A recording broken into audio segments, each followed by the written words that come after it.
Hello, techno ടിപ്സറിന്റെ പുതിയൊരു വീഡിയോയിലേക്ക് നിങ്ങൾക്ക് ഏവർക്കും ഹാർദമായ സ്വാഗതം.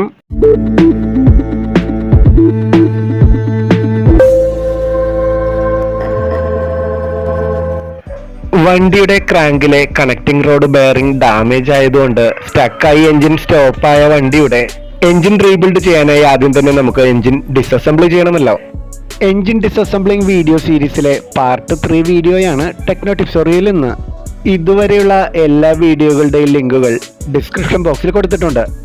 അതുപോലെ തുടർ വീഡിയോകളുടെ ലിങ്കുകൾ അത് പബ്ലിഷ് ചെയ്യുന്നതിനനുസരിച്ച് ഡിസ്ക്രിപ്ഷൻ ബോക്സിൽ കൊടുത്തേക്കാം. ഇനി നമുക്ക് ക്ലച്ച് കവർ വണ്ടിയുടെ എഞ്ചിൻ കേസിൽ നിന്ന് വേർപെടുത്തണം. അതിനുവേണ്ടി ആദ്യം തന്നെ നമുക്ക് വണ്ടിയുടെ ക്ലച്ച് കേബിൾ ഡിസ്കണക്ട് ചെയ്യേണ്ടതുണ്ട്. അഡ്ജസ്റ്റിംഗ് നട്ട് രണ്ടും നല്ല രീതിയിൽ റിലീസ് ചെയ്ത് കഴിഞ്ഞാൽ ക്ലച്ച് കേബിൾ നന്നായി ലൂസാവുന്നതാണ്. നല്ല രീതിയിൽ ടൈറ്റ് ആണെങ്കിൽ 12 മില്ലിമീറ്ററിൻ്റെയും 14 മില്ലിമീറ്ററിൻ്റെയും 2 ഡബിൾ ഓപ്പൺ സ്പാനർ ഉപയോഗിച്ച് നട്ട് റിലീസ് ചെയ്ത് ഇതുപോലെ പ്രസ് ചെയ്ത് നമുക്ക് കേബിൾ ഊരിയെടുക്കാം.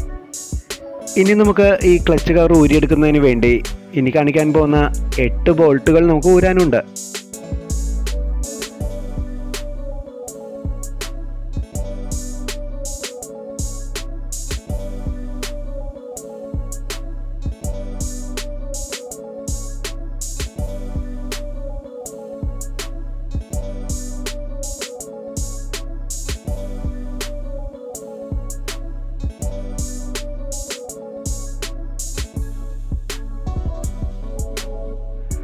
ഒരു 8 മില്ലിമീറ്റർ ടീ സ്പാനർ ഉപയോഗിച്ച് നമുക്ക് ഈ 8 ബോൾട്ടുകളും ഊരിയെടുക്കാവുന്നതേ ഉള്ളൂ. ഈ ബോൾട്ടുകളെല്ലാം ഒരേ നീളത്തിലുള്ളവയല്ല. ആദ്യം ഊരുന്ന ഈ ബോൾട്ടിന് ഒരല്പം നീളമുണ്ട്. ഏറ്റവും നീളം കൂടിയ ബോൾട്ട് ഇതാണ്. ഇനി വരുന്ന ബോൾട്ട് ആദ്യം ഊരിയതിൻ്റെ അതേ വലിപ്പത്തിലുള്ളതാണ്. കണ്ടോ? ഇനി വരുന്ന ബോൾട്ടിനാണ് ഏറ്റവും നീളം കുറവുള്ളത്. ഇതിന്. ഇനി ഊരാൻ പോകുന്ന ബോൾട്ടിന് ഇപ്പോൾ ഊരിയ ബോൾട്ടിനേക്കാളും ഒരല്പം നീളം കൂടുതലുണ്ട്. ബാക്കിയുള്ള 3 ബോൾട്ടുകളും ഇപ്പോൾ ഊരിയ ബോൾട്ടിന്റെ അതേ നീളത്തിലുള്ളവയാണ്. നമ്മൾ ഏറ്റവും ആദ്യം പൂർണ്ണമായി എഞ്ചിൻ ഓയിൽ ഡ്രെയിൻ ഔട്ട് ചെയ്താണെങ്കിലും ഇനി എന്തെങ്കിലും എഞ്ചിൻ ഓയിൽ ബാക്കിയുണ്ടെങ്കിൽ അത് കളക്ട് ചെയ്യാൻ ഒരു പാൻ വെക്കാം. കിക്കർ ലിവർ കൂടി നമുക്ക് ഇനി അഴിച്ചു മാറ്റാനുണ്ട്. അതിനുവേണ്ടി ഈ കാണുന്ന 10 മില്ലിമീറ്റർ ബോൾട്ട് നമുക്കൊരു റിംഗ് സ്പാനർ ഉപയോഗിച്ച് ഇതുപോലെ അഴിച്ചു മാറ്റാം. ബോൾട്ട് ഊരിയെടുത്തതിന് ശേഷം നമുക്ക് കിക്കർ ലിവർ വലിച്ചൂരിയെടുക്കാം. ഇനി നമുക്ക് ക്ലച്ച് കവർ ഇതുപോലെ ഊരിയെടുക്കാവുന്നതേ ഉള്ളൂ. നീഡിൽ ബെയറിംഗ് ജാം ആയതുകൊണ്ട് ക്രാങ്ക് സ്റ്റക്കാണ്. റോട്ടർ കവറിങ് ഊരിയെടുക്കുന്നതിന് വേണ്ടി ഈ കാണുന്ന 4 സ്ക്രൂകൾ നമുക്ക് ഊരിയെടുക്കണം.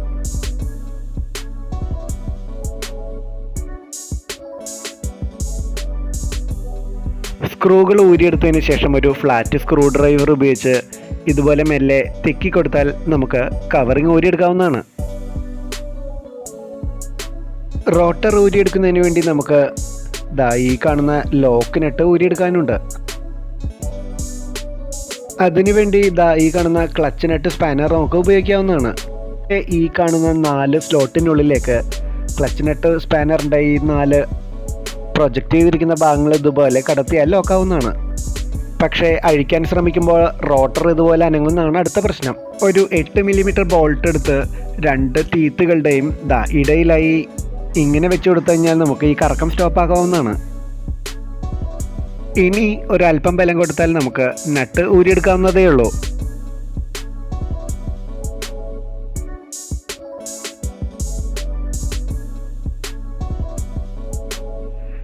നട്ട് ഊരിയതിന് ശേഷം അതിന് പിന്നാലെയുള്ള വാഷർ നമുക്ക് ഊരിയെടുക്കണം.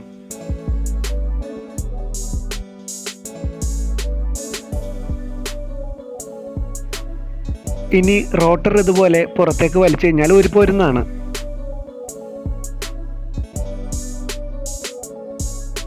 ക്ലച്ച് ഡിസ്കും പ്ലേറ്റുകളും ഊരിയെടുക്കുന്നതിന് വേണ്ടി ഈ കാണുന്ന 4 10 മില്ലിമീറ്റർ ബോൾട്ടുകൾ ഊരിലാണ് ഇനി നമുക്ക് ചെയ്യാനുള്ളത്. ഒരല്പം മുമ്പ് കറക്കം സ്റ്റോപ്പ് ചെയ്യാൻ നമ്മൾ 8 മില്ലിമീറ്റർ ബോൾട്ട് മുകൾ ഭാഗത്ത് വെച്ചതുപോലെ ഈ ഭാഗത്ത് ഇതുപോലെ ലോക്ക് ചെയ്ത് വെച്ച് കഴിഞ്ഞാൽ നമുക്ക് ഇവിടെയും കറക്കം സ്റ്റോപ്പ് ആക്കാവുന്നതാണ്. ഒരു 10 മില്ലിമീറ്റർ ടീ സ്പാനർ ഉപയോഗിച്ച് ഈ 4 ബോൾട്ടുകളും ജസ്റ്റ് ഒന്ന് റിലീസ് ചെയ്തതിന് ശേഷം നമുക്ക് ഈ ലോക്ക് ചെയ്ത് പിടിച്ച 8 മില്ലിമീറ്റർ ബോൾട്ട് മാറ്റാവുന്നതാണ്. ഈ 4 ബോൾട്ടുകൾ ഊരുമ്പോൾ ഒരു പ്രത്യേക കാര്യം ശ്രദ്ധിക്കണം. 4 സ്പ്രിങ്ങുകളെ ലോഡ് ചെയ്ത് നിർത്തുന്ന ബോൾട്ടുകളായതുകൊണ്ട് ഈ ബോൾട്ട് അഴിച്ചു കഴിഞ്ഞാൽ അതിന് നേരെ ഡയഗണലി ഓപ്പോസിറ്റ്, അതായത് ഈ ബോൾട്ട് ഇതുപോലെ വേണം നമ്മൾ റിലീസ് ചെയ്യാൻ. ഇങ്ങനെ 4 ബോൾട്ടുകളും ഒരല്പാൽപമായി ഒരുപോലെ ഇങ്ങനെ റിലീസ് ചെയ്ത് കൊണ്ടുവരണം. ബോൾട്ടുകൾ 4ഉം റിലീസ് ചെയ്ത് കഴിഞ്ഞാൽ നമുക്ക് ഇതുപോലെ ഊരിയെടുക്കാവുന്നതാണ്. ഈ ബോൾട്ടുകൾ ഓരോന്നിൻ്റെയും കൂടെ ഓരോ വാഷറുകൾ വീതം ഉണ്ടാകും.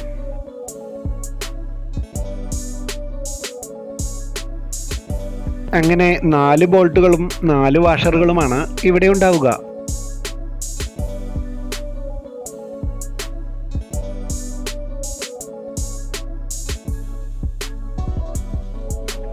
അതിനുശേഷം ക്ലച്ച് ബെയറിങ് ഇതുപോലെ പ്രസ് ചെയ്ത് ഊരിയെടുത്ത് മാറ്റാം. ഈ 4 സ്പ്രിങ്ങുകളും ഇതുപോലെ മെല്ലെ എടുത്തു മാറ്റാം.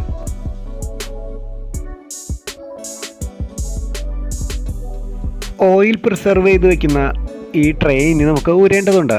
അതിനുവേണ്ടി 2 10 മില്ലിമീറ്റർ ബോൾട്ടുകൾ ഊരണം. ഇതാണ് അതിലൊന്ന്. ഇടത് ഭാഗത്ത് ഒരല്പം താഴെയായിട്ട് രണ്ടാമത്തെ ബോൾട്ടും ഇവിടെയായിട്ട് ഒരു 10 മില്ലിമീറ്റർ ടീ സ്പാനർ ഉപയോഗിച്ച് ഈ 2 ബോൾട്ടുകൾ നമുക്ക് ഊരിയെടുക്കാം. ഇനി വേണമെങ്കിൽ നമുക്ക് ട്രേ എടുത്ത് മാറ്റാം. ഞാനിവിടെ ട്രേ ജസ്റ്റ് റിലീസ് ചെയ്ത് വയ്ക്കുന്നതേ ഉള്ളൂ. ക്ലച്ച് ഡിസ്ക് ഊരുന്നതിന് വേണ്ടി നമുക്ക് ക്ലച്ച് ഷാഫ്റ്റിൽ വരുന്ന ഈ ക്ലച്ച് നട്ട് ഊരിയെടുക്കാനുണ്ട്. റോട്ടറിൻ്റെ ലോക്ക് നട്ട് അഴിക്കാൻ ഉപയോഗിച്ചതുപോലുള്ള ക്ലച്ച് നട്ട് സ്പാനർ ഉപയോഗിച്ച് നമുക്ക് ഈ ക്ലച്ച് നട്ട് ഊരിയെടുക്കാൻ നോക്കാം. ഇവിടെയും കറക്കമാണ് പ്രശ്നം. ഊരിയെടുക്കാൻ നോക്കുമ്പോൾ ക്ലച്ച് ഷാഫ്റ്റ് മുഴുവനായി കറങ്ങുന്നതാണ്. ഈ കാണുന്ന സ്പെഷ്യൽ ടൂൾ ഉപയോഗിച്ച് നമുക്ക് കറക്കം സ്റ്റോപ്പ് ചെയ്യാം. ഈ 4 ഹോളുകൾ പുറത്തേക്ക് തള്ളി നിൽക്കുന്ന ഈ പ്രൊജക്ഷനുകളിൽ വെച്ചു കൊടുത്താൽ നമുക്ക് കറക്കം സ്റ്റോപ്പ് ചെയ്യാവുന്നതാണ്. ക്ലച്ച് ഹോൾഡർ ടൂളിൻ്റെ ഓപ്പോസിറ്റ് ഭാഗം ഇതുപോലെ സ്വിംഗ് ആമിൽ നമുക്ക് വെച്ച് ലോക്കാക്കാവുന്നതാണ്. ഇനി നമുക്ക് ക്ലച്ച് നട്ട് സ്പാനർ ഉപയോഗിച്ച് ക്ലച്ച് നട്ട് ഊരിയെടുക്കാവുന്നതേ ഉള്ളൂ.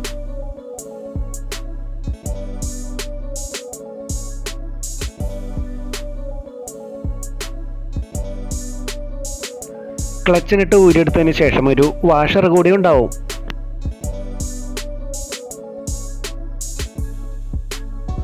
ഇനി നമുക്ക് ക്ലച്ച് ഡിസ്ക് അസംബ്ലി മൊത്തത്തിൽ ഊരിയെടുക്കാവുന്നതാണ്.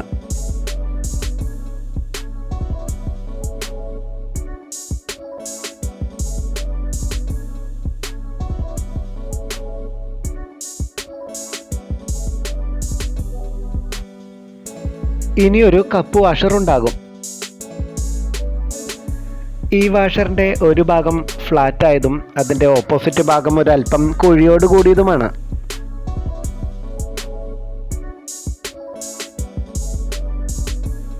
ഇനി 2 കഷ്ണമായി പൊട്ടിപ്പോയതുപോലുള്ള 2 പീസ് കട്ട് വാഷറുകളുണ്ടാവും. ഇതാണ് അതിലൊരു പീസ്. അത് സ്ലിപ്പായി താഴേക്ക് പോയി. അത് ഞാൻ എടുത്ത് കാണിച്ചു തരാം. ഇതാണ് രണ്ടാമത്തെ പീസ്. ഊരിയെടുത്തപ്പോൾ എൻ്റെ കയ്യിൽ നിന്നും സ്ലിപ്പായി താഴേക്ക് പോയ പീസ് ഇതാണ്. 2 പീസുകളും ഞാൻ ഒരുമിച്ച് കാണിച്ചു തരാം. ഇതാണ്. ഇനി ഒരു വാഷർ കൂടി ഊരാനുണ്ട്.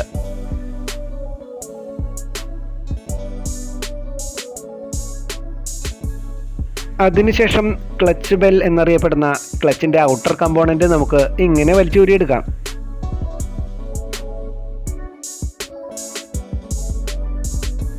നേരത്തെ ഊരി റിലീസ് ചെയ്തു വച്ചിരുന്ന ട്രേ ഞാനിപ്പോൾ എടുത്തു മാറ്റുകയാണ്.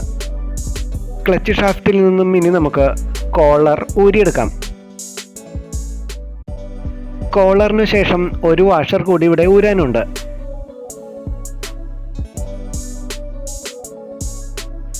ക്രാങ്ക് ഷാഫ്റ്റിൽ വരുന്ന നേരത്തെ ഊരിയെടുത്ത റോട്ടറിന് ശേഷമുള്ള ഈ കാണുന്ന പ്രൈമറി വീലാണ് ഇനി നമുക്ക് എടുത്തു മാറ്റാനുള്ളത്.